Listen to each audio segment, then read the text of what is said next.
Welcome everyone, this is Nathan Lindorf with The Rational Independent. Today's article is juicy, and it's juicy one because it got a huge splash on Reddit.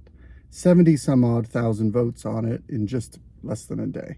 This is an article that's clearly getting some traction, so let's dig into it. On the Daily Beast, headline, New media shows Ted Cruz scheming to steal 2020 election. The audio was obtained by MSNBC from a cache of recordings taken by Fox whistleblower Abby Grossberg. While this sounds conspiratorial and delicious, and let's listen. Let's see what was secretly said. I hope you can detect my sarcasm. According to the files, Cruz reportedly tried to sell his plan to Fox host and Trump ally Maria Bartiromo on January 2nd. 4 days before the Capitol riot, pitching a scheme to overthrow the 2020 election by blocking the certification of Joe Biden's win on January 6th, then establishing a commission to investigate the non-existent claims of fraud, which would ultimately decide who to inaugurate. Let's take a moment and parse the language. So Cruz reportedly is trying to sell his plan to a Trump ally. Before the riot, very important we framed that what happened on January 6th was a terrible riot.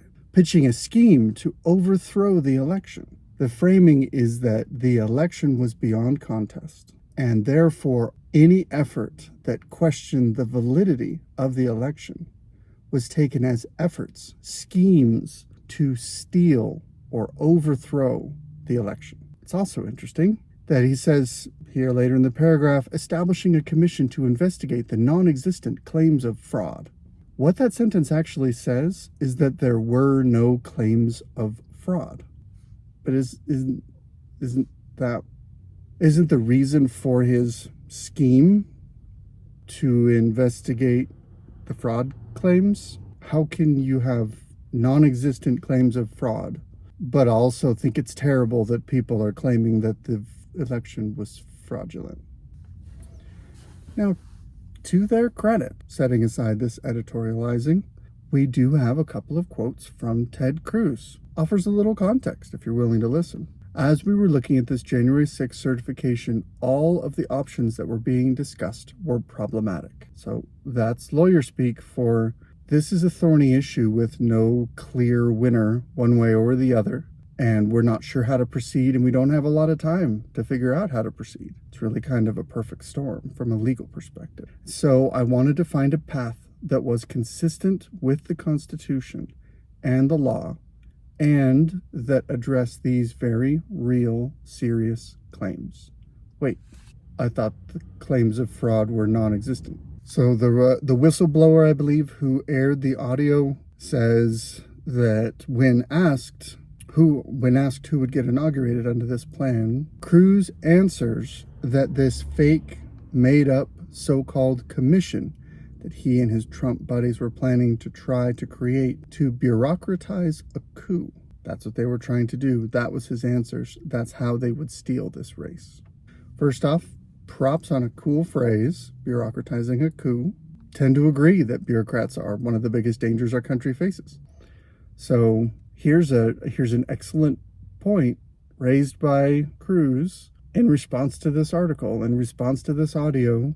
I give them credit for mentioning. Okay, so this is a tweet from Senator Cruz. MSNBC is breathlessly reporting that I secretly said in a phone call the exact same thing I said on national television the next morning, and then again on the Senate floor 4 days later.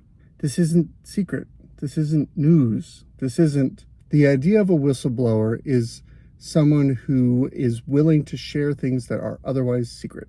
And that's a good thing, because it's very rare that wise and virtuous people who have your best intentions are making secret plans. But if it's not a secret, then what are we fussing about? Unless it's a way to continue the narrative drumbeat. If this isn't a secret, why is it being reported? Unless it's an effort to relitigate the 2020 election, to remind everyone about the travesty of January 6th, to remind everyone that Senator Cruz is a terrible partisan hack who is trying to steal things and is totally unethical. You're trying to smear your opponents The only reason to bring something up that's not a secret and describe it as a secret that got revealed is to give you an opportunity to smear your opponents, dish some dirt, and push your narrative again, particularly to those who are sympathetic already.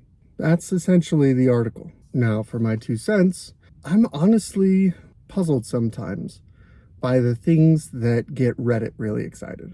I look at certain headlines and I think that should be cause for a lot of discussion, and it'll have 1,000 or 2,000 votes. And then I'll see other headlines that I look at it and I say that seems kind of trivial.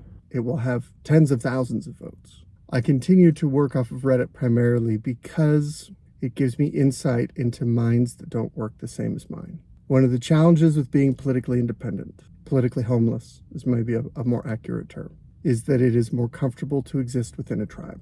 We are tribal beings as human beings, and it is more, our brains have been taught that we are, as individuals, vulnerable. But when we combine our efforts and thoughts and allegiances to other people, that we are safer, more productive, more effective.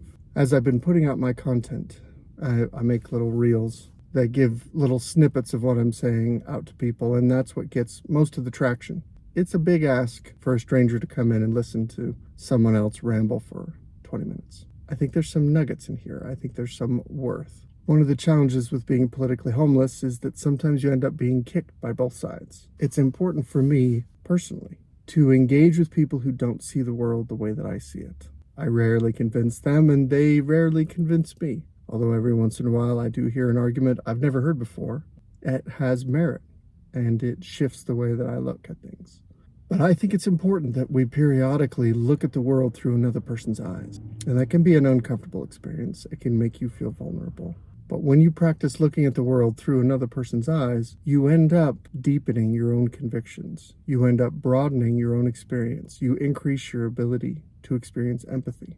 So I continue to dig into Reddit because they see the world very differently. They get very animated about the things that are on Reddit, almost like a pointillist or impressionist painting. By looking at the things that resonate with this audience, that think so foreign to the way that I think, I begin to get a better understanding of what motivates their worldview. Some of the things that motivate them don't sound all that different from the things that motivate me. And this is what gives me hope for America. From my time observing the people of Reddit r/politics, they are motivated by accusations of corruption. They are motivated by failings of character. They are motivated by compassion and a desire to protect the most vulnerable. They are motivated by a desire to see honest actors in the public sphere. They are motivated to improve the world that we have today. They want to seek a better world. They look at the things that we struggle with as a human race, some of the conditions that I see that are intractable, and they don't accept those limitations. They want to push and innovate and find a way to improve our lot in life. Those are all things that I can sympathize with and even agree with enthusiastically and share as a common principle. So if we have these principles in common, why are we so far apart? I don't think I'm that far in my insight, but I have a few thoughts that might be worth considering. I've recently had occasion to watch some old television and some old movies from 70s, 80s, and 90s. And one of the things that was a trope that the scriptwriters would put in, hey, can I do this? Hey, can I say it? The response was, hey, it's a free country. Hey, it's a free country. Hey, it's a free country. I'm not that old. I grew up with that. That was the idea of the American spirit, the idea of a country where you could say what you wanted, think what you wanted. You could even act how you wanted, unless you were harming someone around you. I think one of the things that drives the partisan divide in America was the rise of political correctness in the 90s. At least that's when I first started hearing that term. Oh no, you can't call them that. It's not PC. It's not politically correct. Political correctness is a framework of controlling speech that is Marxist. It says that speech, in order to be correct, must be viewed through a political lens. And the political lens that is most often applied for this kind of speech is an equity lens. That is the goal of Marxism, is equality of outcome. Everyone being equal in a utopian workers' paradise. That's not how it usually ends up. but that's the idea of it. The goal of political correctness, the reason why it got such a broad buy-in, is it promised a nicer, safer world. It promised safety. I think one of the things that I see where we share common principles, I think there's two things that drive our differences. One, while we have common principles, we prioritize them differently. You cannot make everything top priority. And what you choose to prioritize first seems to be a main driver for what tribe you end up ascribing to. And second, some people believe in a world where there are limited resources, where there is scarcity, where life is hard, and we have to work to create value, or we're all going to suffer. And the alternative to that is that there really are no hard limits. There really is endless money. There really is never going to be major food shortages. We are wealthy and safe and prosperous forever. Foolishness. That is a layer of this conversation. It's very difficult to have a reality-based conversation with someone who's convinced themselves that they have escaped the limitations of reality. Close on the point of relative priorities. There are three main emotional needs that a human being is driven by: wealth, comfort, freedom. You have to prioritize those three things. What do you put first? If you put comfort first, then you're going to be unwilling to sacrifice what is necessary to create wealth. Creating wealth is an incredibly uncomfortable process. It's incredibly risky. It usually doesn't work. When it works, it's amazing. When it doesn't work, it's horrible. Not everyone is cut out for that.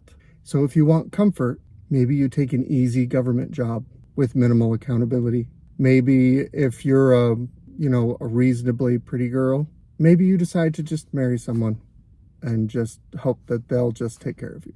Not to point any fingers, but I know a woman in my circle who is in her 60s. She has not worked since she got married in her 20s. She raised her kids. She doesn't really want to engage with a world of sacrifice and risk and challenge. She has no interest in creating wealth. She has no interest in managing the money that they have. She just wants someone to take care of her. Not casting any aspersions directly, that is her prioritization. To me, that feels like death. Wealth, comfort, freedom. I choose freedom. I would rather be poor and cold and free than rich, fat, and slave. Not everybody's going to make that choice. And it's not up to me to dictate that you should or shouldn't. But if you want to know why, when you talk to someone and you realize, hey, the things that are important to me seem to also be important to you, and yet somehow we are on opposite sides of this issue, one, they might not be willing to recognize that life requires trade-offs. That's that idea of unlimited wealth and freedom and we'll be happy and safe and prosperous forever. That's going to hurt when that one comes down. But two, even if they are willing to accept trade-offs, they've probably made different prioritizations than you have. Somehow we got from jibber-jabber reprint audio from Ted Cruz to a little bit of philosophy. That seems to be the way things roll in this channel, so hopefully you enjoyed the trip. That's my Reddit rant for today. Good luck out there.